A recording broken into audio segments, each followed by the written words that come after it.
constituency as somebody who's a very, very dangerous politician as far as I'm concerned, and I think if there's anything that we could do in this constituency to oust Oliver Letwin, I'll do it. He's got a column in all the papers every week. These columns say absolutely nothing about Westminster. It's flannel, it's fluff, it's soft soap, it's stay out the way, keep everybody happy, and don't say anything, and then you know people think you're a nice guy, and then you can get the vote. And he is the ideologue of privatisation. Not only has privatisation wrong, it's shown itself to be a false way forward. It is cashing in public assets and giving them to the private sector. It's publicising the debt and privatising the profits. That's what it is. It's a theft on the British public. I hope we can stop the privatisation of the NHS. It is disgusting how they're doing that. And the next thing is going to be things like roads. So think to yourself, if you're thinking of voting for Letwin, think to yourself, do you want privatised road system? Is that really what you want?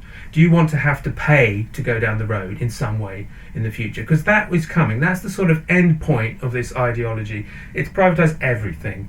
And his book is called Privatising the World. It does set out how to bring about privatisation against the public will. And privatising the NHS has been done against the public will. Nobody would want that to happen. And all the health reorganisations have been around making it privatisable. And if you compare it with any other system, it is one of the best systems in the world. Even now, it is one of the best systems, even though the morale is low and they've been cutting here and cutting there, cutting social care so that A&E overflows. All of this is a long-term strategy, been going on for 10, 15, 20 years, since 1990 even. That sort of policy was driven in by ideological conservatives, neoliberals, and Oliver Letwin is up there in the top 5. But if you don't want him, you've got to vote him out. After the election, May the 6th, May the 7th, there's going to be either David Cameron or Ed Miliband at the doors of number 10.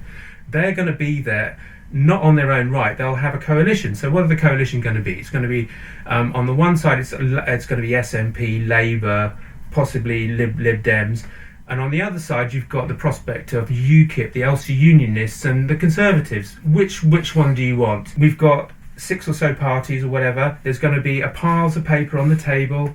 One is going to be Tories, one is going to be Lib Dems, and all the other ones are going to be tiny. Even if the Greens do massively well, even if UKIP do massively well, they are going to be smaller stacks of paper than the two biggest ones. And what matters is who's got the biggest stack of paper, and every vote that isn't for the top or second stack doesn't count. It's in the bin. You might as well not vote.